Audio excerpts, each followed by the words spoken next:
I am Thomas, and I hope all is well. Thank you for tuning into this video. This is a true crime video. I want to tell you the story of two people in Iraq, the nation, back in 1967. There was a lot of, going on in the nation in the 60s. In the time around Kennedy and everything that was going on in the world. It rocked the nation, it rocked New York City, and it's a story that still it's one of those crimes that everyone talks about in New York City. It happened in 1967. This is the East Village neighborhood of Manhattan that we're walking through. It's 169 Avenue B. I will show you the house. You're looking at a picture of Linda Fitzpatrick. I will show you James Groovy Hutchinson. Keep those two names, on your mind, and I will tell you their tale. Here you see Linda Fitzpatrick, and Linda Fitzpatrick was considered a quote-unquote posh girl who grew up in a 30-room mansion in Greenwich, Connecticut, about 2 hours away from New York City, Manhattan.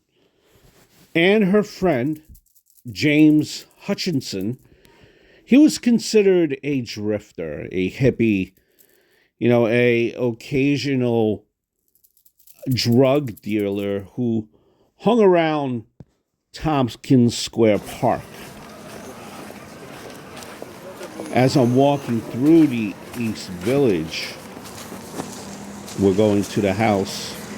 I'll explain to you the house there, how it stands now. But the East Village back then, it was a haven for hippies, artists, beatniks, during the late 60s.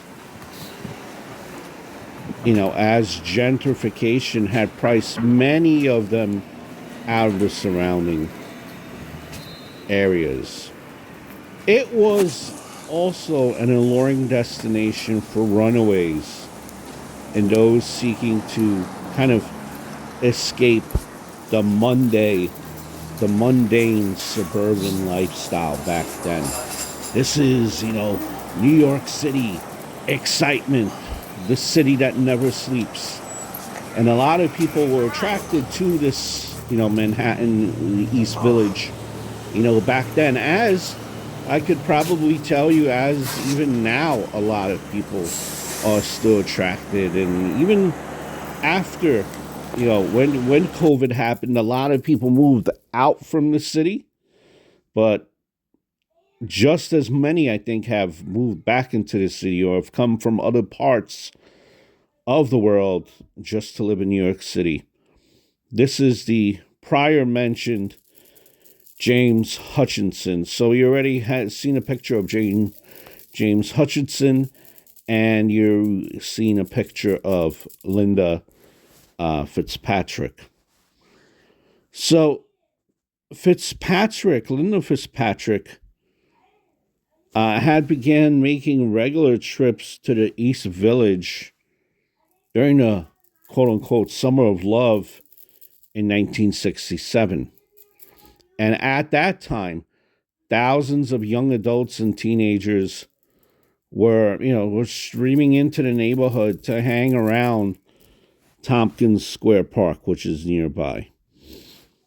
And there in, Tompkins Square Park, just to kind of set the mood for you back then, New York City, 1967, East Village. They would play music, visit a lot of headshots. You would hold concerts, drink beer, and you would just experiment with various, drugs in Tompkins Square Park. Bryant, and also, it's a lot different now. But, Bryant Park was a lot different then, too. It was another famous hangout. They'll actually called it Needle Park, but that's for a different story. It's since been cleaned up. It's corporate owned now, and so on and so forth. But Linda, she struggled, to fit in with the hippies, as she was really like a naive teenager who had lived a sheltered life. To her, the dingy kind of tenements of the Lower East Side were definitely a world away from the sprawling, family estates of Greenwich, Connecticut. Despite this, Linda, she was determined to adapt to her new surroundings and pursue a career as a painter of the psychedelic art. In an attempt to make friends, she would allegedly often purchase LSD for the people that she had met. September of 1967, she had allowed her family, she had convinced her family to allow herself to move to the East Village. Fitzpatrick's parents believed that she was staying in a upscale hotel and studying painting. Definitely not the case. Linda's parents had no idea that Linda was actually moving to a flop house so that she could live with hippies and take drugs. At some point, Linda became involved with Groovy, an individual by the name of Groovy Hutchinson. He was a long-haired individual from old Rhode Island who was well known in the East Village area. Based on reports, the best way to kind of describe James Groovy Hutchinson, he was a 21-year-old drifter from Rhode Island. His friends, his acquaintances, they described him as a kind individual who helped introduce newcomers into the area to the hippie scene in the East Village. Hutchinson was well known in the area. He was, again, an individual that you could trust, an individual that was well known and, again, just very trustful, and a lot of people,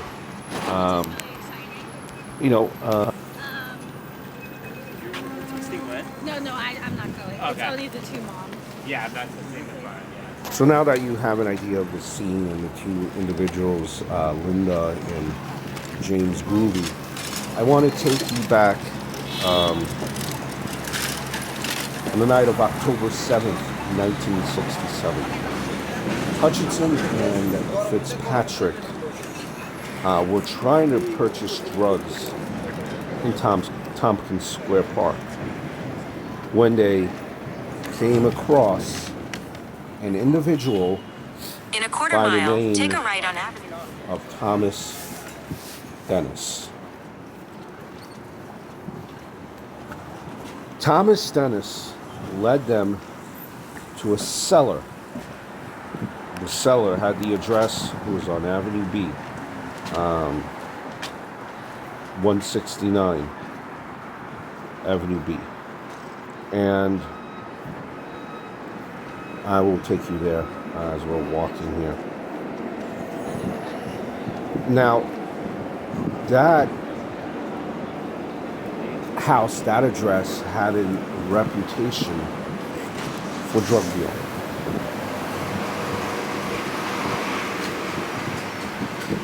There, they met an individual by the name of Donald Ramsey, who was a resident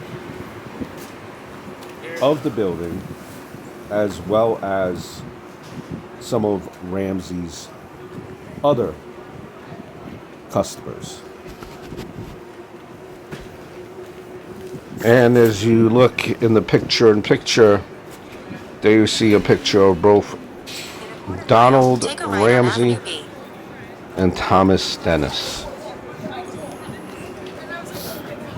Now, everyone at the party in the cellar that night, based on police reports, was high on speed, LSD, and or possibly meth.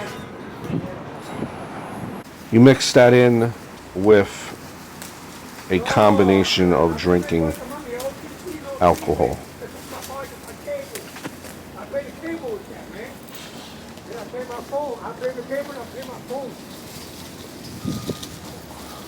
It is believed that some of the men attempted to rape Fitzpatrick and that Groovy was beaten to death with a brick when he tried to intervene. Afterwards, one of the men murdered Fitzpatrick to cover up the assault. Absolutely sickening. The couple's bodies were discovered the following morning lying next to a brick that had been wrapped in a pair of men's trousers.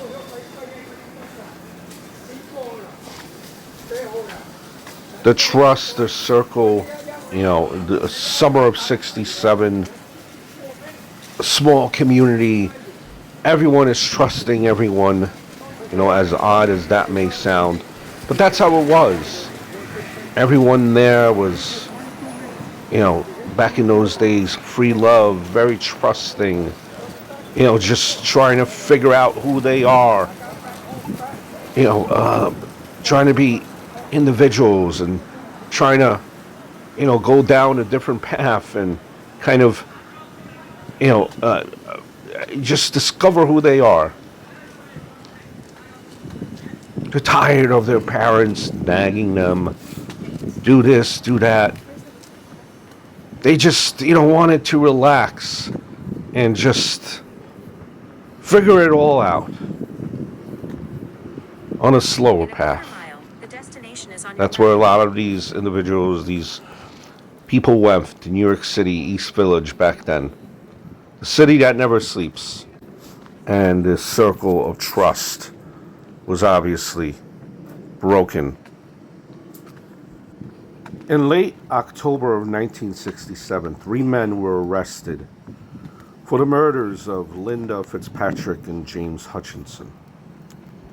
These men, all African American, were Donald Ramsey, who was 26, Thomas Dennis, who was 26 as well, and Fred Wright, who was 31. And it turns out that these 3 individuals wore that they were part of a black nationalist cult. Maybe something to just keep that in mind. Donald wore a fez, a soft hand-woven cloth worn by the Yoruba people of West Africa. The Yoruba religion is called, it's spelled L-S-E-S-E, which also pertains to traditions associated with the Yoruba culture. Now, obviously note that Donald Ramsey's actions do not reflect that of the Yoruba sect or religion. And he lived in an apartment on the 5th floor of the apartment building where James and Linda's bodies were found. And the walls of his home were decorated with black power posters. Donald had told police that he was flying at the time of the murders and seeing lights and colors. Fred had worked as an assistant janitor in the building, and he lived in a small room adjacent to the basement. He possessed the keys to the cellar. Just hours before the murders, Fred was incarcerated for the rape and robbery of a woman, another hippie. Thomas, on the other hand, was described by Time magazine as a pot-smoking wino who was vocal about racial violence. This was according to Time magazine. Now, these murders, they received national media attention as people were kind of, perplexed as to how a wealthy girl from Greenwich, Connecticut could end up dead in a garbage-filled drug den in Manhattan. They were like, where did the parents go wrong? What happened? That was a narrative which, I don't think was necessarily fair. I mean, sometimes the parents done all that they could. And, when you get to a certain age, the choices that you make, but nonetheless, although a lot of shady activity was going on in the East Village, I don't think as much of shady and, as it was still, an era of free love and hugs and all of this type of, perception. And I don't think anyone really even thought, people in that community, that something like this would happen. Now, Ramsey and Dennis were, convicted of the killings. They were arrested after police questioned some of the other people who had been present at the party in the cellar. Dennis was allowed to plead guilty to Groovy Hutchinson's manslaughter after he agreed to testify against his accomplice. He was sentenced to 15 years in prison. Now, Ramsey, he pleaded guilty to Fitzpatrick's murder in 1969. He was sentenced to 15 years to life. Neither man saw freedom again, as they both died behind bars, roughly 20 years apart. Now, again, this crime was so brutal. Both Linda and James, they were found lying face down in that trash-filled cellar. Both had suffered fatal head injuries. There were blood stains on the concrete floor and the walls. The couple's clothes were neatly folded by the door. And amongst other things, the autopsy confirmed that Fitzpatrick and Hutchinson had received multiple blows to the head from a blunt object that was consistent with the brick. So, without question, there was any doubt, that a murder had occurred in that apartment building. We are approaching 169 Avenue B, where this crime had happened many years ago. It almost looks the same as it did back then. There you see it. The blue kind of awning, blue frame. That is the house. I mean, it almost looks identical. That blue awning, it happened in the cellar, in the basement. Here's how it looks years and years later. I wonder if people ever truly know.